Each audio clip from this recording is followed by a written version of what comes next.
আগে গোসল করব, তারপর খাব বলেই আমি পুকুরে গেলাম। আজ গামছাও নিলাম না।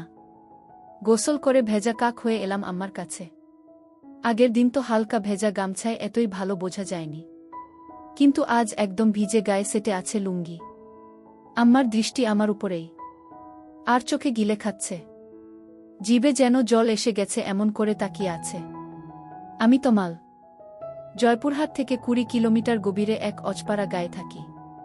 আমার পরিবারে আমার মা আর আমার বাস। পরিবারে আমরা দুজন ছাড়া আর কেউ নেই। বাবা করোনায় মারা যায়। গ্রামের সর্বদক্ষিণে আমাদের বাড়ি। তারপরে আর কিছুই নেই। পাহাড় জঙ্গলে ভর্তি, যেখানে কসমিনকালেও কেউ আসে না। বাড়ির সাথে লাগোয়া কয়েক বিঘা জমি থাকায় আমাদের মা ছেলের সংসার কোনোমতে চলছে। বাবা মারা যাওয়ার পর পড়াশোনা বাদ দিয়ে মার সাথে মাঝে মাঝে কৃষিকাজ করি। সবজির ক্ষেত করি বলে আমরাই যা করার করি। আর আমি একটা কাপড়ের দোকান চালাই। তো দুজনের সংসার বেশ চলছে। আমার বয়স 19 আর আম্মার 36। 16 বছরে বিয়ে হয়ে 1 বছর পরেই আমি পৃথিবীতে আসি। আম্মার গায়ের রং প্রচণ্ড ফর্সা। শুনেছি নানিও নাকি ফর্সা ছিল, তাই আম্মার এমন। আম্মার শরীরের রঙের মতোই অপরূপ সুন্দরী তিনি। এমন চেহারার রূপসী নারী আর নেই আমাদের গ্রামে। কেউ বলবে না তার 19 বছরের সন্তান আছে। 24-25 বছর বয়সী বিবাহিতা নারীর মতো একদম। আম্মার সাথে আমার মনের প্রচণ্ড মিল। আমায় ভীষণ ভালোবাসে আম্মা। কখনো একটু বকাও দেয়নি জীবনে। বলে আমি তার সবকিছু। যাই হোক, আসল ঘটনায় আসি। আম্মাকে নিয়ে কখনো আমার মনে খারাপ চিন্তা ছিল না। সাধারণ মা ছেলের মতোই। তবে বয়সের সাথে সাথে নিজের বয়সের চেয়ে বড় মেয়ে ও মহিলা দেখে মনে সুপ্ত বাসনা তৈরি হতে থাকে। স্কুলে পড়ার সময় কখনো ক্লাসের মেয়েদের দেখতাম না। ম্যাডাম বা আন্টিদের প্রতি নজর যেত সবসময়। আর এখন এটা আরও বেড়ে গেছে। 19 বছরে অনেকেই বিয়ে করে, কিন্তু আমার এখনো হয়নি। তার উপর কাপড় বিক্রি করি। দোকানে মহিলাদের পোশাকই বেশি। খুব কষ্টে তাদের সামনে নিজেকে সামলাই। আর তার উপর গ্রামের একমাত্র কাপড়ের দোকান আমার বলে সবাই এখানেই আসে কেনাকাটা করতে। গ্রামের এমন কোনো মহিলা বা মেয়ে নেই যাদের ওই কাপড়ের সাইজ আমি জানি না। ভাগ্য ভালো হলে প্রায় মাপ নিতে গিয়ে কৌশলে হাত বুলিয়ে মনের আশ মিটাই। এমন করে আরও বেশি খালা কাকিদের প্রতি আগ্রহ বাড়ছে। এমন করেই যে একদিন আমার জীবনের মোড় ঘুরবে তা কখনো কল্পনাও করিনি। হঠাৎ একরাতে স্বপ্নদোষ হলো। মা ছেলে দুজন মানুষ, তাই একটা ঘর দিয়েই চলছি আমরা। আম্মা আমার বিপরীত পাশে একটা খাটে ঘুমায়। আমাদের মাঝে চাদরের বেড়া দেয়া। তো উঠে বসে দেখি বিছানা একদম তলিয়ে গেছে ভিজে। লুঙ্গির শুকনো অংশ দিয়ে বিছানায় ভেজাটুকু কোনোমতে মুছে টয়লেটে গেলাম। টয়লেট শেষে ঘরে ঢুকতেই হঠাৎ চোখটা আম্মার দিকে গেল। আর চোখ আটকে গেল সেদিকে। শাড়ি উপরে উঠে পায়ের কিছুটা বেরিয়ে আছে, কিন্তু এইটুকু দেখে আমার চোখ আটকে গেল। নিজের অজান্তেই কেমন একটা ঘোরে হারিয়ে গেলাম আমি ও এগিয়ে আম্মার কাছে গেলাম। আম্মা গভীর ঘুমে আছে। নিঃশ্বাসের সাথে বুকটা উঠানামা করছে। আর কেউ যেন আমার বুকে ঢাক পেটাচ্ছে। মন ভরে অধীর আগ্রহে আম্মার রূপ দর্শন করছি। হঠাৎ আম্মা আড়মোড়া ভাঙতে লাগলো ঘুমের মাঝে। আমি দ্রুতে নিজের বিছানায় এসে শুয়ে পড়ি। সারা রাত শুধু আম্মার কথা ভেবেই পার করলাম। ঘুমাতে পারলাম না। অনেকক্ষণ পরে চোখ বুজলাম। সকালে উঠে উঠোনে গিয়ে দেখি আম্মা গরুর দুধ দোহাচ্ছে। আগেও দেখেছি, কিন্তু আজ চোখে পড়ল আম্মার পিঠ অনেকটা খোলা। মসৃণ ত্বকের পিঠ দেখে সাবানের অ্যাড করা নায়িকা সব ফেল। রাতে আম্মার সামান্য সৌন্দর্য দেখেই আমি আম্মার প্রতি নিষিদ্ধ আকৃষ্টতা অনুভব করতে লাগলাম। এটা খারাপ বা ভালো এমন কোনো চিন্তাই মাথায় আসছে না। আম্মার পিছনে দাঁড়িয়ে দেখেই যাচ্ছি। হঠাৎ আম্মা পিছন ফিরলে চমকে গেলাম দুজনেই। ছি ছি, আম্মা বুঝে ফেলল না তো? কিন্তু আম্মা বলল, কি সোনা, ঘুম ভাঙছে তোমার? বলে রাখা ভালো, আম্মা আমাকে সবসময় সোনা ডাকে আর তুমি করেই বলে। যাই হোক, আম্মার কথায় মনে হলো না যে সে বুঝেছে আমি কি করছিলাম। আম্মা, যাও মুখ ধুয়ে আসো, খাবার দিচ্ছি। আম্মা আজকে দুধ খাবো। আম্মা, এই দুধ খাবা? আমি মনে মনে অন্য কিছু বলতে লাগলাম। আম্মার ডাকে সম্বিত ফিরল। আম্মা, এই দুধ মাত্র দোহাইতেছি। গরম না করলে খাবা কিভাবে? আমি এভাবেই খাবো। তুমি খাইয়ে দাও। আম্মা, আচ্ছা আসো। এই নাও পাগল ছেলে। আম্মা গ্লাসে করে দুধ ঢেলে এগিয়ে দিল। আম্মা মুচকি হেসে আমার চুল আউলে দিয়ে বলল, এখন যাও হাত মুখ ধোও। খাইতে দিব। আমি হাত মুখ ধুয়ে খেতে আসলাম। এসেই বলি, আজ আমাকে খাওয়াই দাও। আম্মা অবাক হয়ে বলল, আজ কি হয়েছে তোমার? আমি, কেন? খাওয়াই দিতে পারবা না? আম্মা, আমি কি তা বলছি নাকি? আমি, তাহলে এমন জিজ্ঞেস করো কেন? আম্মা, আচ্ছা বাবা, রাগ করো না, আসো খাওয়াই দেই। আম্মা খাইয়ে দিচ্ছে এমন সময় বললাম, আচ্ছা আম্মা, তুমি আমাকে ভালোবাসো? আমার এমন প্রশ্ন শুনে আম্মা এক প্রকার ভয় পেয়ে বলল, কি হয়েছে তোমার? আজকে এমন কেন করতেছ? শরীর খারাপ নাকি? বলে আম্মা আমায় কপালে গালে ছুঁয়ে দেখতে লাগলো জ্বর আছে কিনা। আমি, আরে কিছু হয়নি। জিজ্ঞেস করতে মন চাইল। আম্মা, তুমি ছাড়া আমার জীবনে আর কেউ আছে নাকি? তোমাকে নিয়েই আমার সব। আমার প্রাণ তুমি। নিজের জীবন থেকেও তোমায় বেশি ভালোবাসি সোনা। কিন্তু হঠাৎ এসব কেন জানতে চাইতেছ? আমি, আম্মা, তুমি আব্বা মারা যাওয়ার পর থেকে আর আগের মতো নাই। সাজো না, নতুন কিছু পরো না। আমার এইসব ভালো লাগে না। আম্মা নিরাশ হয়ে বলল, বাবারে, স্বামী মারা গেলে কোনো নারীর অস্তিত্ব থাকে না। তুমি আমার জীবনে আছো দেখে বেঁচে আছি, নইলে কবেই মরে যেতাম। আমি বাবাকে ভীষণ ভালোবাসতে, তাই না আম্মা? সব স্ত্রী তার স্বামীকে ভালোবাসে, আমিও বাসতাম। আমি, কিন্তু আমাকে বাসনা তার প্রমাণ দিয়েই দিলে।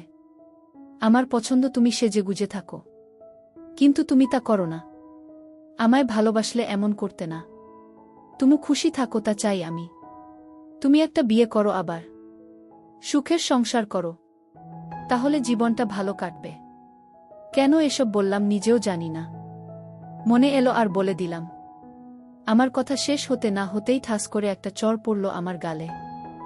আমি ব্যথার চেয়ে অবাক হয়েছি। আমার জ্ঞান হবার পর কখনো আমাকে কেউ মারেনি। মার দূরে থাক, কখনো চোখ রাঙিয়ে কথাও বলে না। কিন্তু আজ এতই রাগ হলো যে মার খেলাম। আম্মার চোখ লাল হয়ে আছে। কাঁদতে কাঁদতে বলল, নিজের বাবা মরে গেছে বলে মাকে অন্যের বিছানায় দিতে চাও? বোঝা হয়ে গেছি আমি, তাই না? আমাকে খাওয়াতে পড়াতে কষ্ট হচ্ছে। আমি চলে যাব, চিন্তা করো না। বলেই উঠে চলে গেল আম্মা ও নিজের বিছানায় শুয়ে কাঁদতে লাগল। আমি উঠে তার কাছে গিয়ে হাজারো বার বোঝানোর চেষ্টা করলাম, কিন্তু আমার কোনো কথাই শুনল না। আম্মা, এখন আমার চোখের সামনে থেকে যাও। আমি আম্মার কথায় ভয় পেয়ে যাই। বের হয়ে যাই দোকানের উদ্দেশ্যে। রাতেও কথা বলল না, যে যার মতো শুয়ে পড়ি। হঠাৎ ঘুমের মধ্যে গালে নরম ছোঁয়া পেয়ে উঠে পড়ি। দেখি আম্মা আমার সামনে বিছানায় বসে। উঠে আমি সামনে বসতেই আম্মা চোখ জ্বলজ্বলে করে আমার গালে হাত বুলিয়ে বলল, ব্যথা করছে তাই না? আমি, আমাকে মা করে দাও আম্মা। আর কখনো বলবো না এসব। তুমি আমার কাছে মোটেও বোঝা না। আমি ভেবেছি হয়তো তোমার ভালো হবে, কিন্তু তুমি কষ্ট পাবে জানতাম না। আমায় মাফ করে দাও। আম্মার সাথে সাথে আমায় বুকে টেনে নিল ও বলল, সোনারে, আমি তোমায় ভীষণ ভালোবাসি। তোমায় ছেড়ে কারো সংসারে গিয়ে নিজের সুখ চাই না। তোমার বাবার পরে তুমিই আমার একমাত্র সম্বল। আর কখনো এমন বলো না সোনা। আমি আর কখনো বলবো না আম্মা। আমার উপর আর রাগ করে থেকো না।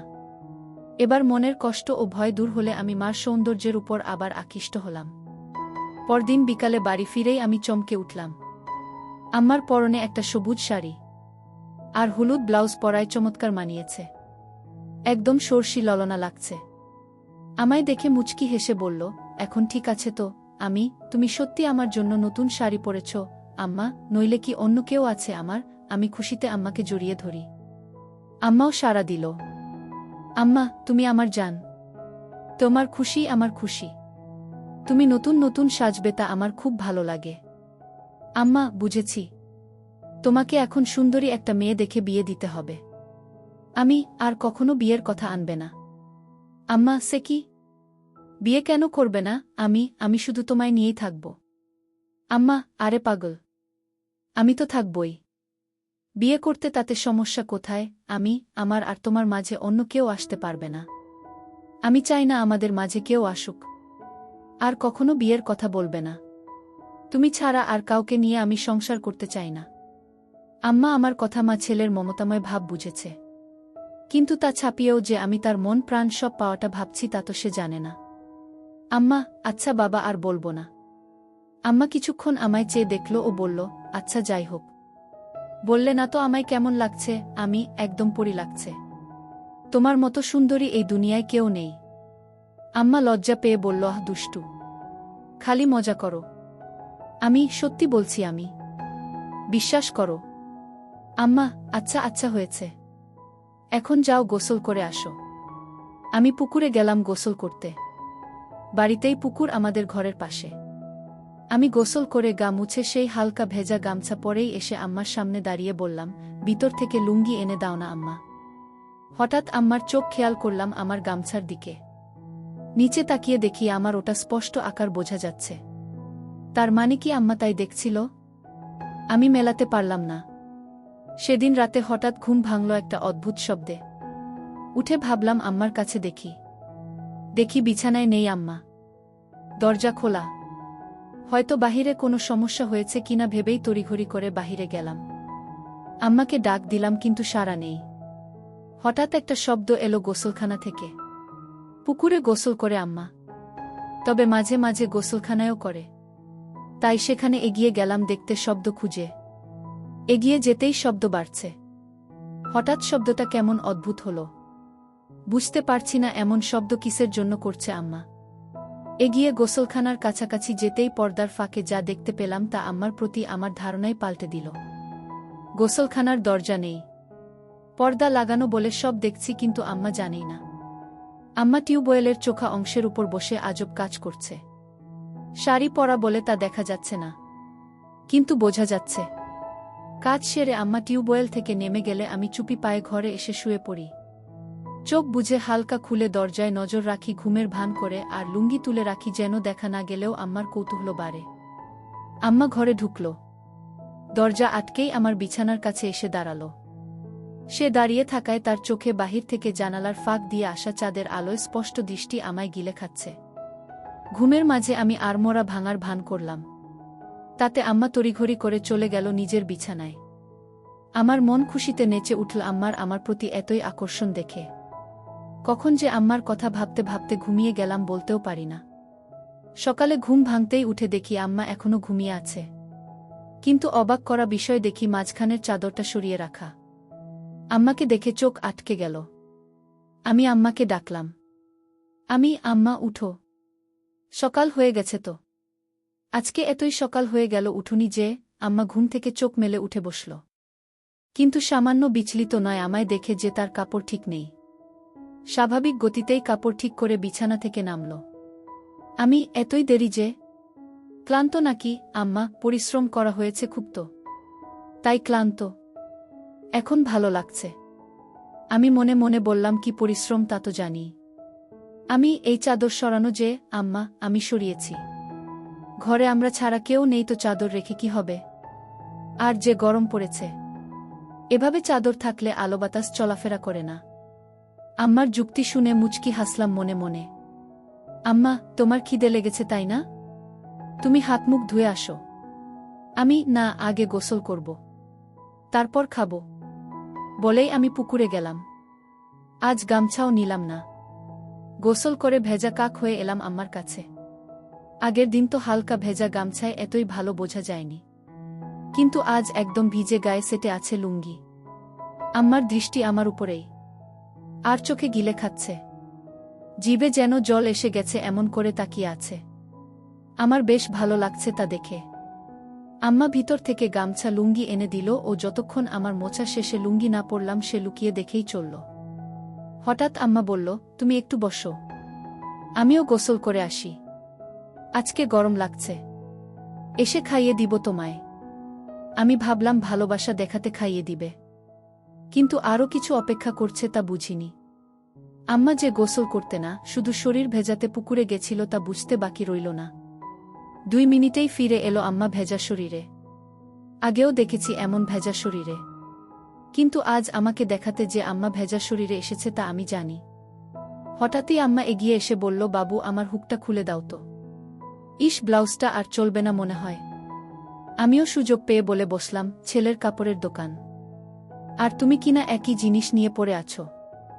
নতুন নিয়ে নাও, তাহলেই তো হয়। দোকানে গিয়ে নিয়ে এসো পছন্দ করে যেটা ভালো লাগে। আম্মা, ইস, ছেলের দোকান, তাহলে যে আনতে হবে কেন? ছেলে আনতে পারে না? কষ্ট করে বাজারে দৌড়ঝাঁপ করাবে নাকি? আমি, আচ্ছা বাবা, সব পাঠিয়ে দিব, তুমি পছন্দ করে নিও। ইচ্ছে করেই বললাম যেন আরও গভীর হওয়া যায়। আম্মা, পাঠাবে মানে? আমি ফেরিওয়ালা কাকির কাছে পাঠিয়ে দিব। আম্মা, বাহিরের মানুষের সামনে পছন্দ করতে পারবো না। আমি তো জানি না ওসব সাইজ টাইজ।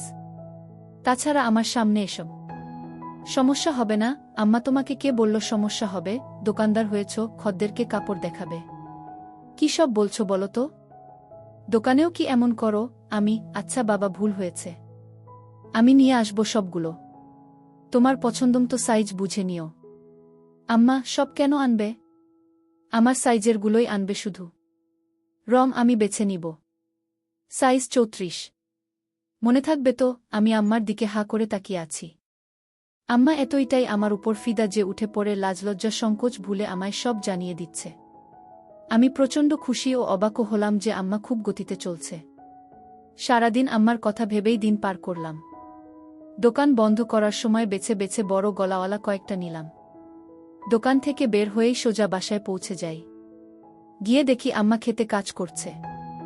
আমিও গেলাম সেখানে, কিন্তু গা মেখে গেছে ধুলোবালি ও কাদা দিয়ে। আজ কেমন অদ্ভুত লাগছে। এমন করে কাদা মাখামাখি হয় না কখনো। বাড়ির ভিতরে ঢুকতে ঢুকতে বললাম, তুমি তো কাদা দিয়ে মেখে গেছ, শাড়ি পুরো মেখে গেছে। আম্মা, কি করব বলো? অ্যাকসেট হয়ে তো কাজ করা যাবে না, তাই না? আমি অবাক হয়ে গেলাম আম্মার কথা শুনে।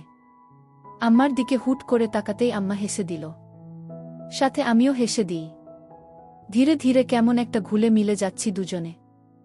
সবজির ডালা রাখার পরে আম্মা বলল, আমার জিনিস আনছো? আমি হুম। পরে দেখো, সাইজে না হলে পাল্টায় আনব। আম্মা বলল, সাইজ হবে, বিশ্বাস আছে তোমার উপর। বলেই মুচকি হেসে চলে গেল ঘরে। আমি বাহিরে দাঁড়ানো। একটু পরেই আম্মা ডাক দিল।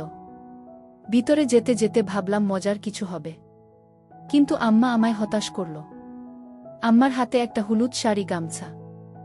আম্মা, তুমি একটু বসো, আমি গোসল করে আসি। বলেই আম্মা পুকুরে চলে গেল।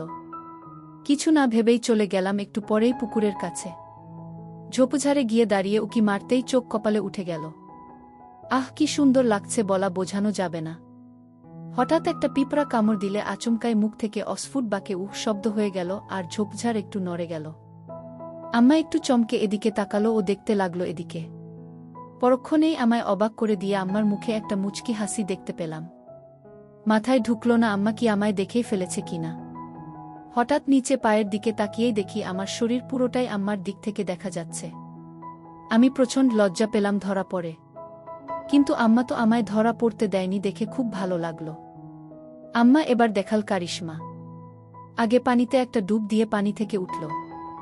তখনই আমায় আকাশ থেকে ফেলে আম্মা অকল্পনীয় কাজ করল। ডাঙায় উঠে দাঁড়িয়ে আগে আমার দিকে তাকিয়ে একটা অদ্ভুত মুচকি হাসি দিল। এই প্রথম আমার আম্মার এই রূপ দেখে আমি হতবাক। আমি দ্রুত ঘরের সামনে চলে যাই ও দরজায় বসে থাকি। তখন আম্মা এলো আবার অবাক করে। আমার সামনে এসে দাঁড়িয়ে মুচকি হেসে বলল, খিদে লেগেছে সোনা? আমি, হ্যাঁ আম্মা। তোমার এতই সময় লাগলো যে? আম্মা, তুমি জানো না বুঝি? আমি ভ্যাবলার মতো তাকিয়ে আছি আম্মার চোখে। দুজনেই একটু আগের বিষয়টা জানি, কিন্তু কেউ স্বীকার করে এগোতে পারছি না। সময় নিচ্ছি, কিন্তু আম্মার এক ধাপ এগোনো হয়ে গেছে। আমার দিকে এক প্রকার এগিয়ে এসে বলল, কি দেখছো সোনা? আমিও লজ্জা সংকোচ কাটিয়ে বলি, তোমার জন্য এনেছি, ওগুলো পড়লে ভালোই লাগবে।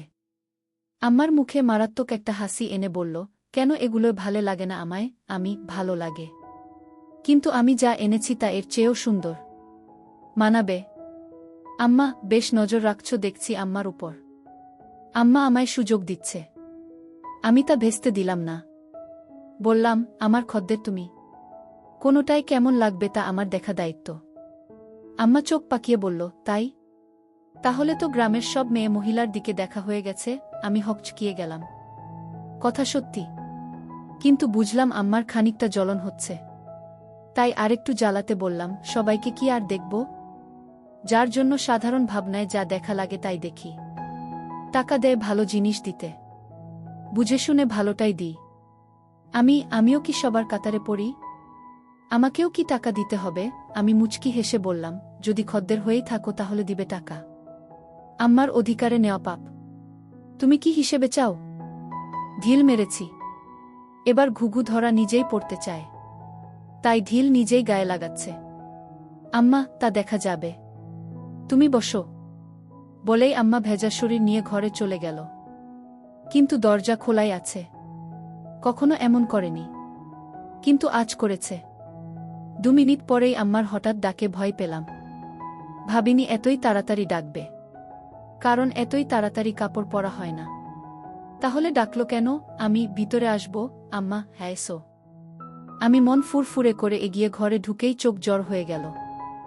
আমার মনে ঝড় উঠে গেল আমার প্রতি এতই সদয় দেখে। আম্মা আমায় নিজে থেকে দেখাচ্ছে বলে গর্বে বুকটা ভরে গেল। আমি আম্মার সামনে গিয়েই তো হয়ে দাঁড়িয়ে আছি। এমন সময় আম্মা গলা কেশে বলল, কি হলো দোকানদার? মাপ ঠিকই তো এনেছ দেখছি। এতই ভালো মাপ কি করে আনলে? আমিও আমার সামনে খদ্দেরদের সাথে যেভাবে কথা বলি সেরকম বললাম, এত বছর ধরে ব্যবসা করি। জানবো না আম্মা, অন্যদের তো মাপ নিতে হয়। আমার লাগলো না যে তোমার কি অন্যের সাথে যায়? তুমি আমার সামনে সবসময় থাকো। আগাগোড়া সবই তো দেখা আছে। কথাটা আচমকা বলেই ফেললাম, যদিও এখনই বলতে চাইনি। কিন্তু আম্মার মুখে তা শুনে দুষ্টু হাসি। আম্মা, যাক, ভালোই এনেছে। তোমার গায়ে ফিট হয়েছে তো? কোনো সমস্যা হলে বলো, অন্য সাইজ আনবে তাহলে। আম্মা, একদম ঠিক আছে, কিন্তু একটা জিনিস বলা দরকার। কি বলো? আম্মার উত্তেজনা দেখে আম্মা হেসে দিল মুখে হাত দিয়ে। আমিও সামলে লজ্জা পেয়ে বললাম, কি জিনিস আম্মা? আরে কোনো সমস্যা না, একদম মাপমতন হয়েছে। কিন্তু আমার আরেকটা টাইট পরার ইচ্ছা। মাপো তো তুমি জানোই, তবুও একবার মাপ নিয়ে নাও। আমার প্রতি এতই আহ্বান দেখে মুগ্ধ। আম্মা তার গায়ে ছোঁয়ার সুযোগ করে দিচ্ছে। আমি এতই মুগ্ধ যে তাকিয়ে আছি। আম্মা, তুমি মনে হয় মাপ নিবে না? সরো, কাপড় পরে নেই। আরে না, এই তো নিচ্ছি। এক প্রকার দৌড়ঝাঁপ করে ফিতা এনে আম্মার সামনে দাঁড়ালাম। অন্যদের তো স্বাভাবিকভাবেই মাপ নিই, কিন্তু আম্মার সামনে এসে বুক ধরফর করছে। কোনো পাশ থেকে শুরু করব তাই বুঝতে পারছি না। এতই পাগল হয়েছি যে কিসের জন্য মাপ নিব তাই জিজ্ঞেসই করিনি। আম্মা মুচকি হাসছে আমার কান দেখে। কি হলো, হাসছো কেন? আম্মা, কিসের মাপ নিবে তুমি? জিজ্ঞেস করেছ? ও তাই তো। কিসের? আম্মা, জামা। পাগল ছেলে, তুমি যে দোকান করো কিভাবে জানি না। নাও এই ধরো। বলেই আম্মা হাত দুটো দুদিক ছড়িয়ে দিল। আমি একটু ঝুঁকে পিছন দিয়ে ফিতা এনে বুকের উপর রাখলাম। এখনো টাইট করিনি। আম্মা তাও বলল, আরো টাইট। আম্মার বুকে একটা কাঁপুনি হলো আর মুখে পাগলাটে একটা চাহনি। আমার চাহনি দেখে আম্মা একটু বিরক্ত হয়ে বলল, খদ্দেরদের সাথে এমন আচরণ করো তুমি? একটা মাপ নিতেও এত সময় কেন? যত যাই হোক, তুমি তো আম্মা। আম্মা, তাতে কি হয়েছে? কাজ কাজের জায়গায়। বাহিরে হলে কি এতই স্বাভাবিকভাবে তোমায় বলতে পারতাম? তুমি নিজের পেটের সন্তান, তাও যদি এতই রংচং করো। লাগবে না, যাও। বলেই আম্মা সরে যেতে নিলে আমি হাত ধরে বলি, আচ্ছা এসো, মাপ নিচ্ছি। কত রাগ করে গো আম্মা, নয়তো কি করব? বাহিরের মানুষের কাছে গিয়ে মাপ দিব?